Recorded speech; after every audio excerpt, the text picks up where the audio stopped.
नमस्कार, मैं हूं आपके साथ आस्था कौशिक। फिटजी के कई कोचिंग सेंटर्स बंद होने से स्टूडेंट्स के भविष्य पर खतरा मंडरा रहा है। कहां पुलिस ने संचालकों के खिलाफ कार्रवाई की है, आगे आपको दिखाएंगे और साथ ये भी बताएंगे कि एक्टर सैफ अली खान ने पुलिस के सामने हमलावर से जुड़े कई राज खोले।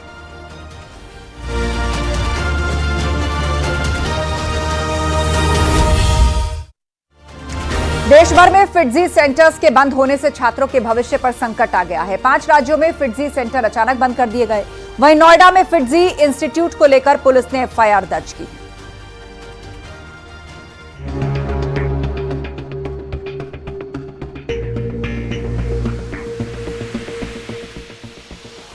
दिल्ली, एनसीआर, वाराणसी, पुणे, भोपाल, पटना, ये सिर्फ शहरों के नाम हैं, लेकिन यहाँ एकाएक फिटजी सेंटर बंद होने से छात्रों और उनके अभिभावकों की मुश्किलें बढ़ गई हैं। 2 महीने बाद छात्रों की परीक्षाएं हैं। लाखों की फीस एडवांस में भरने के बावजूद सैकड़ों छात्रों की कोचिंग बंद हो गई है। गुरुवार को दिल्ली, एनसीआर समेत दूसरी जगहों पर अभिभावकों ने हंगामा भी किया था।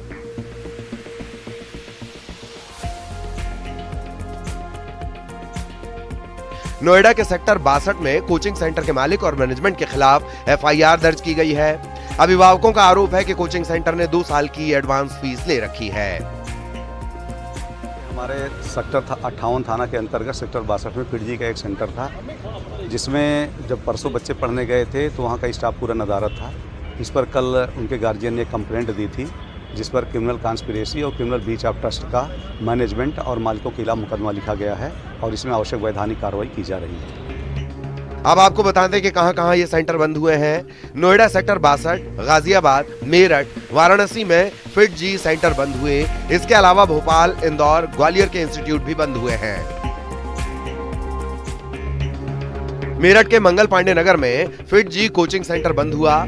आरोप है कि सेंटर के संचालक कोचिंग सेंटर में ताला जड़कर करोड़ों की रकम लेकर फरार हो गए हैं। इससे 500 से ज्यादा छात्र छात्राएं मुश्किल में आ गए हैं। यहां 4 से 6 लाख के बीच फीस वसूली गई। देश भर के फिटजी सेंटर से आईआईटी, जेईई की तैयारी कर रहे छात्रों को बड़ा झटका लगा है। सेंटर बंद होने के बाद लाखों छात्रों का भविष्य अधर में लटक गया है। अभिभावकों को अपने बच्चों के भविष्य की चिंता सता रही है। Bureau report, news 18।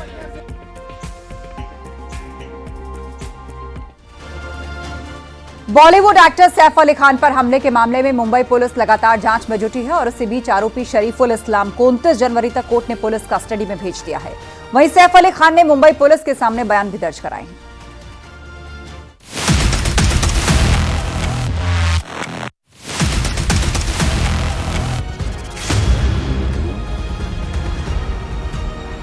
सोलह जनवरी की रात बांद्रा के सतगुरु शरण अपार्टमेंट में क्या हुआ था, कैसे हमलावर आसानी से एक्टर सैफ अली खान के घर में दाखिल हुआ और उन पर जानलेवा हमला कर दिया।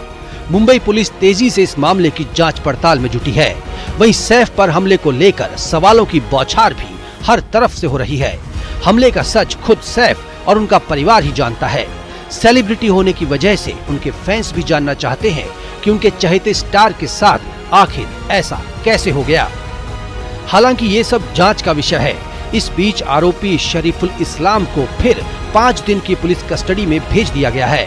वहीं सैफ अली खान ने मुंबई पुलिस के सामने अपना बयान दर्ज कराया है।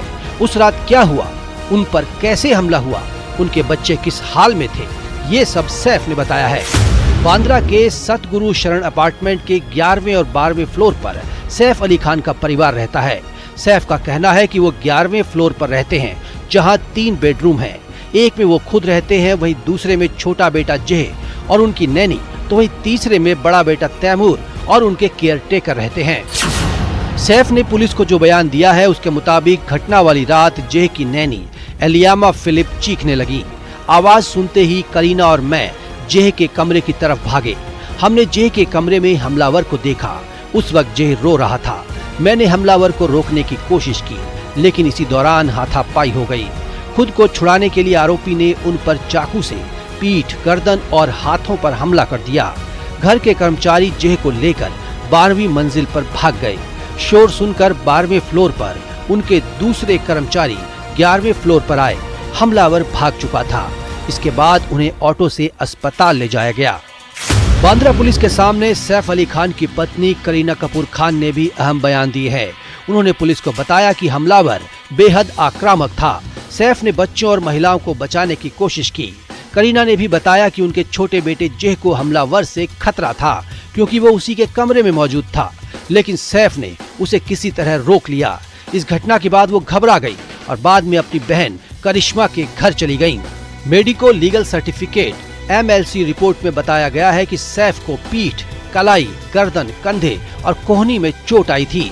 सैफ को अस्पताल पहुंचाने के भी कई दावे सामने आए थे।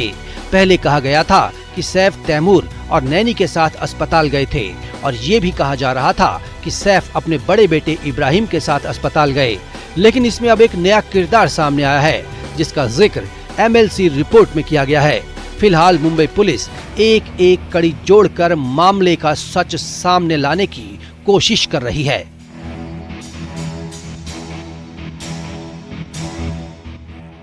Bureau report, news 18।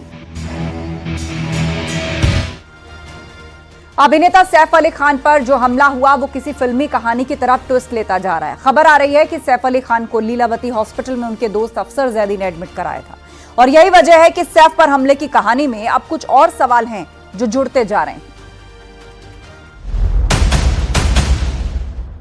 पूरा उनका उसमें ब्लड था, but he walked in like a lion. Saif पर हमले की कहानी में एक और किरदार की एंट्री। लीलावती में अफसर जैदी ने सैफ को एडमिट कराया। सैफ के दोस्त अफसर जैदी ने ही भरा एडमिशन फॉर्म। अभिनेता सैफ अली खान पर हमले के दौरान क्या क्या हुआ, ये हर कोई जानना चाहता है। हर कोई ये समझना चाहता है कि आखिर 16 जनवरी की रात हुई वारदात की पूरी क्रोनोलॉजी क्या है। लेकिन ये सब कुछ आईने की तरह साफ हो पाता कि इस कहानी में एक और किरदार की एंट्री हो गई। पहली बार लोगों के सामने इस कहानी में अफसर जैदी का नाम आया है। अस्पताल के दस्तावेजों के मुताबिक अफसर जैदी ही वो शख्स है जिसने सैफ अली खान को लीलावती अस्पताल में भर्ती कराया। जानकारी के मुताबिक अफसर जैदी सैफ अली खान के दोस्त हैं और अफसर जैदी ने ही लीलावती अस्पताल के एडमिशन फॉर्म पर अपने साइन किए। यानी अफसर जैदी ने ही अस्पताल में सारी औपचारिकताएं पूरी की। ये सारी जानकारी उस MLC नंबर 59 में दर्ज है जो लीलावती अस्पताल ने बांद्रा पुलिस को सौंपी है। रिपोर्ट में लिखा है कि सैफ पर हमला सुबह 2:30 बजे हुआ। उन्हें 4:11 पर भर्ती कराया गया। लेकिन सवाल तो ये है कि आखिर सैफ अली खान का दोस्त होने के अलावा अफसर जैदी की क्या पहचान है? कौन है अफसर जैदी? हमले के वक्त अफसर जैदी कहां थे? उन्हें सैफ पर हमले की जानकारी कैसे हुई? फिल्म इंडस्ट्री से अफसर जैदी कैसे जुड़े हैं? किसने अफसर को इस हमले की जानकारी दी? ये सवाल ऐसे वक्त में उठ रहे हैं जब कई चोटों के बावजूद चंद दिनों में ही सैफ अली खान के ठीक हो जाने को लेकर सवाल किए जा रहे हैं। एक व्यक्ति इतनी बुरी तरह से घायल है, इतनी भारी इंजरी थी और वो व्यक्ति 4 दिन के अंदर रिकवर होके चल करके और एकदम ठीक ठाक चल रहा है और कहीं से किसी की सपोर्ट की जरूरत नहीं है। तो इतना फास्ट रिकवरी हो सकता है कि अगर होता है तो भाई बहुत बड़ा कमाल है ये।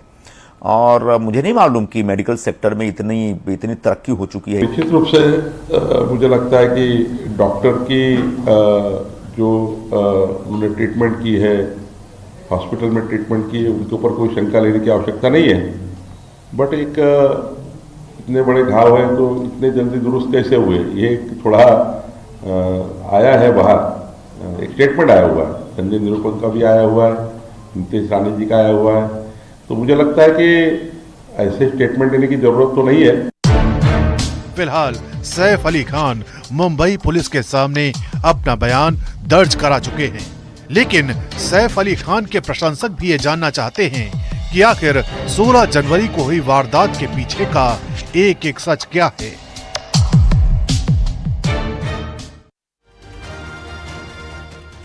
बांग्लादेश से आरोपी शरीफुल के पिता रोहुल अमीन का बयान सामने आया है। सीसीटीवी में लंबे बाल वाले एक शख्स को दिखाया गया है। उनके पिता ने क्या कहा वो हम आपको बता रहे हैं। मेरा बेटा कभी भी अपने बाल लंबे नहीं रखता और मुझे लगता है कि मेरे बेटे को फंसाया जा रहा है।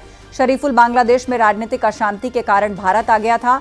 वो भारत में ही काम करता था जहां उसको सैलरी मिलती थी और मालिक ने उसको पुरस्कार भी दिया था। हम भारत में किसी को नहीं जानते और भारत में हमें कोई सपोर्ट भी नहीं है। हम गरीब हो सकते हैं लेकिन हम अपराधी नहीं हैं।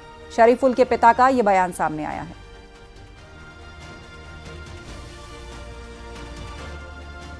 गोरखपुर में बटरफ्लाई पार्क का हाल ही में लोकार्पण हुआ है, जिसमें कई प्रजातियों की तितलियों के रहने का इंतजाम किया गया है। आपको विस्तार से दिखाते हैं इस पार्क को।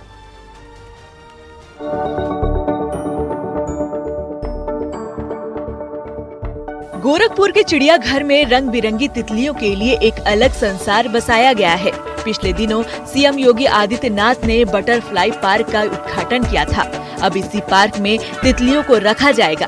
इसका मकसद पर्यावरण और वन्य जीव संरक्षण के प्रति लोगों को जागरूक करना है। में जो तितलियां एक्चुअली उनको ना होस्ट प्लांट और नेक्टर प्लांट चाहिए होता है, जिसपे वो अपना जनरेशन जो होता है वो पूरा करती है, पूरी लाइफ साइकिल को पूरा करती हैं। तो उनकी संख्या बढ़ती रहती है। तो वो जो अलग अलग तितलियों के लिए अलग अलग नेक्टर प्लांट्स हैं, होस्ट प्लांट्स हैं, उन हम लोग लगाए हैं। और लगभग प्राणी उद्यान में मान के चलिए कि हम लोगों ने जो ऑब्जर्व किया है अलग अलग जगहों पे 30 से 35 प्रकार की तितलियां जो हैं अभी आराम से देखने को मिल जाती हैं। सर्दियों में तितलियों का मूवमेंट कम हो जाता है। जैसे जैसे तापमान बढ़ेगा वैसे वैसे तितलियां यहाँ आने लगेंगी। यहाँ एक इंटरप्रिटेशन सेंटर भी बनाया गया है।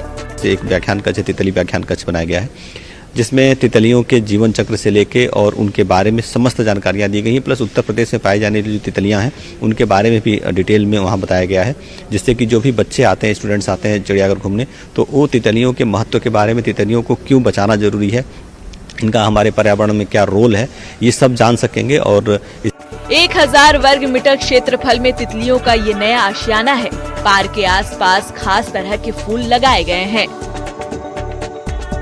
और आसपास में करीब 30 से 35 प्रजातियों की तितलियां मिलती हैं। उन सभी तितलियों को यहाँ पे लाया जाएगा, रखा जाएगा। अगर हम प्रदेश की बात करें तो प्रदेश में जो तितलियों की संख्या है, उनकी जो प्रजातियां हैं वो करीब 200 की हैं। 200 प्रजातियां पूरे प्रदेश में तितलियों की पाई जाती हैं और देश भर में करीब 1400 प्रजातियां की तितलियां पाई जाती हैं। वहीं दुनिया भर में करीब 18,000 प्रजाति तितलियों की होती है। और इन तितलियों को जब यहाँ पे वो रहेंगी, यहाँ पे उड़ेंगी, तो ये एक अलग संसार रहेगा और अलग तरीके का यहाँ पे माहौल रहेगा। उनके लिए बेहतर प्राकृतिक माहौल देने की कोशिश चिड़ियाघर प्रबंधन ने की है और अब इंतज़ार है उनके आने का और यहाँ पे उनके प्रजनन करने का। अगले पांडे के साथ रामगोपाल द्विवेदी, न्यूज़ 18 गोरखपुर। महाकुंभ में इस बार कई हस्तियां वायरल हुई, जिसमें एमपी की माला बेचने वाली मोनालिसा नाम की लड़की को लोगों ने खूब देखा। लेकिन मोनालिसा के वायरल होने के चलते परेशानियों का सामना भी उनको करना पड़ा और महाकुंभ को बीच में छोड़कर अपने घर लौटना पड़ा।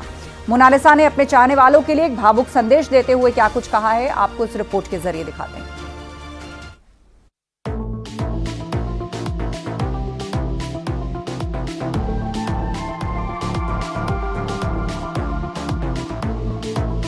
महाकुंभ में रुद्राक्ष की माला बेचने आई मध्य प्रदेश के महेश्वर की मोनालिसा अपनी खूबसूरती से इंटरनेट सेंसेशन बन गई है। लेकिन मोनालिसा की इसी सादगी और आंखों की खूबसूरती उसके लिए मुसीबत बन गई है। लोग फोटो खिंचवाने के लिए उसके पीछे दौड़ने लगे। लोगों की भीड़ से परेशान होने के कारण वायरल गर्ल मोनालिसा ने महाकुंभ छोड़ने का फैसला किया। मोनालिसा ने ट्रेन से एक भावुक वीडियो रिकॉर्ड किया। अपने चाहने वालों के लिए भावुक संदेश देते हुए कहा, मैं वापस इंदौर जा रही हूँ, हो सका तो अगले शाही स्नान तक वापस मिलते हैं। मुझे ऐसे ही प्यार करते रहना। सभी के सहयोग और प्यार के लिए दिल से धन्यवाद। हाय गाइस, मैं महेश्वर में पहुंचने वाली हूँ अभी थोड़ी देर से। मैं आऊंगी अगले स्नान पे, अगर कुछ सहायता मिली तो जरूर आऊंगी। आप सबका ख्याल रखना, मुझे ऐसे ही प्यार करते रहना। महाकुंभ में वायरल होने के बाद माला खरीदने से ज्यादा लोग मोनालिसा के साथ सेल्फी लेने के लिए उतावले हो गए।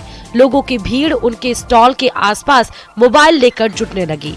सेल्फी और फोटो खिंचवाने की होड़ के कारण न सिर्फ उन्हें काम करने में दिक्कत हुई, बल्कि उनकी सुरक्षा भी खतरे में पड़ गई। आपको बता दें कि महाकुंभ में माला बेचने आई एमपी के महेश्वर की मोनालिसा भोंसले की खूबसूरती का एक वीडियो सोशल मीडिया पर वायरल हुआ, जिसके बाद सोशल मीडिया पर उनके वीडियो और तस्वीरों को लाखों बार देखा गया। गूगल पर मोनालिसा ट्रेंड करने लगी। Bureau report, news 18।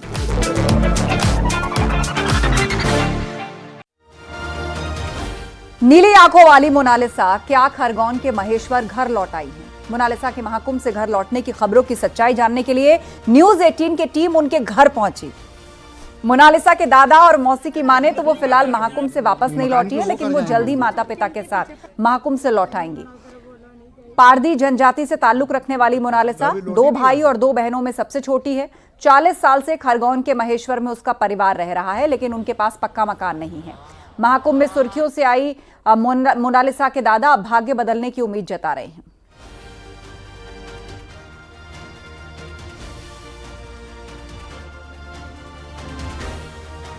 ये मोनालिसा का मकान है। मोनालिसा का पूरा परिवार यहाँ से प्रयागराज कुंभ में माला बेचने गया हुआ। हमारे साथ उनके दादाजी यहाँ मौजूद हैं। क्या कहना चाहेंगे जिस प्रकार से मोनालिसा प्रयागराज कुंभ गई है और उसकी एक रील वायरल हुई है, उसके बाद पूरे दुनिया में सुर्खियों में, वो क्या कहना चाहेंगे? वो माला बेचने गई है मोनालिसा इनका भोसले है। मैं उसका दादा हूँ, लक्ष्मण भोसले। तो वो माला यहाँ की धंधा कर सकती है, पर वो धंधे सब लोग वहाँ पे मेले के अंदर गए, कुंभ मेले में। तो कुंभ मेले में वो सब लोग पब्लिक इनके जाम हो जाती है, तो जान घबराती है उसकी। तो हम धंधा कैसे कर सकते हैं सर? धंधा भी नहीं होने देते। और उसके बाद में क्या है कि बड़े लड़की परेशान होके एकदम जान घबरा लेती है। नहीं तो क्या वापस आने वाली? अभी बोला जा रहा है कि प्रयागराज से वापस हो गई है। वापस में आएंगे तो अभी 8-10 दिन लग जाएंगे उनको। अच्छा, वापस अभी नहीं हुई है।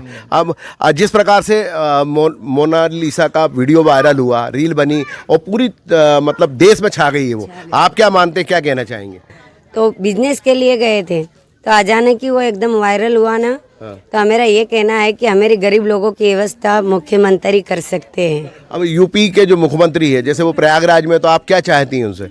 हम ये कहना चाहते हैं कि हम बिजनेस के लिए गए हैं ना, तो आप जो योगीनाथ गुरुजी है वो अगर हमारी मदद करना चाहते हैं, भारत में तो ऐसे छा गई है, तो उनका भी ये, उनसे हम ये निवेदन करते हैं कि हमारे गरीब लोगों की व्यवस्था नेताजी कर सके, मुख्यमंत्री कर सकते हैं।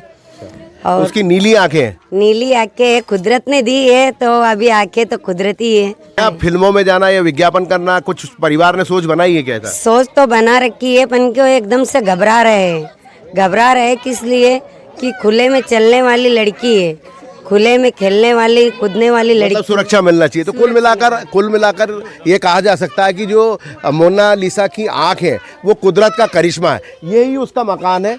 आप देख सकते हैं, छत भी नहीं है, गरीबी है, लेकिन प्रयागराज में जाने के बाद और वहाँ माला बेचने के दौरान मोनालिसा आज देश में ही नहीं विदेशों में सुर्खियों में चल रही है। और वक्त एक ब्रेक का, जल्द लौटेंगे।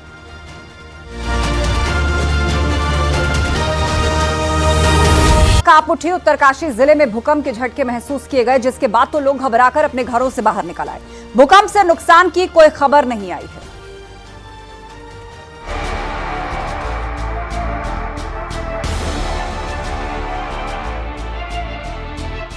सुबह के वक्त धरती डोली तो कड़ाके की सर्दी में लोग अपने घरों से बाहर भागे। हर चेहरा दहशत से भरा हुआ था। एक अनजान खतरा सताए जा रहा था। उत्तरकाशी में जब सुबह लोगों की नींद जागी तो थोड़ी ही देर में धरती में कंपन शुरू हो गई। भूकंप से धरती हिल रही थी। इसके बाद तो सब अपनी जान बचाकर बाहर निकल गए। उत्तरकाशी में 1 नहीं 2 नहीं बल्कि 3 भूकंप के झटके महसूस किए गए। सुबह 7:42 पर पहला भूकंप का झटका आया। इसके आधे घंटे के बाद 8:19 में दूसरी बार धरती हिली। इसके बाद तीसरा झटका महसूस हुआ। पहली बार जब भूकंप आया तो रिक्टर स्केल पर उसकी तीव्रता 2.7 थी। वहीं दूसरे झटके की तीव्रता 3.5 रही। भूकंप का केंद्र उत्तरकाशी का भटवाड़ी था और इसकी गहराई 5 किलोमीटर बताई गई। 42 पे हमें महसूस हुआ, फिर उसके बाद हम थोड़ा नॉर्मल हो गए थे, लेकिन थोड़ी देर बाद इतने ज़्यादा भूकंप आए, सिर्फ तीन झटके सीधे एक साथ महसूस हुए पूरे, बहुत ज़्यादा। अब पूरे डरे हुए हैं, अभी देखते हैं क्या कैसे हालात है जनपद में। बहुत ज़्यादा डरे हुए हैं सभी बाहर निकल गए, पूरे बड़ी दिक्कत हो रही है।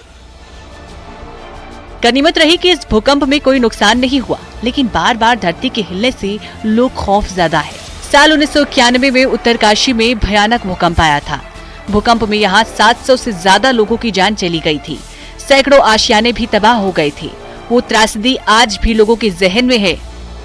उत्तरकाशी भूकंप के लिहाज से बेहद ही संवेदनशील इलाका माना जाता है और अक्सर भूकंप का खतरा बना रहता है। अब जानते हैं भूकंप क्यों आता है। हमारी पृथ्वी टेक्टोनिक प्लेटों पर है। पृथ्वी के नीचे तरल पदार्थ लावा है। टेक्टोनिक प्लेट्स तैरती रहती हैं और कई बार आपस में टकराती हैं। वहीं दबाव पड़ने से टूट जाती हैं। अभी 2 दिन पहले मेघालय और असम में भी भूकंप आया था, जिसकी तीव्रता 4.1 मापी गई थी। वहां लोगों को सतर्क रहने की सलाह दी गई है। उत्तरकाशी से बलबीर परमार के साथ ब्यूरो रिपोर्ट, न्यूज़ 18। और वक्त है ब्रेक का, जल्द लौटेंगे कुछ और खबरों के साथ।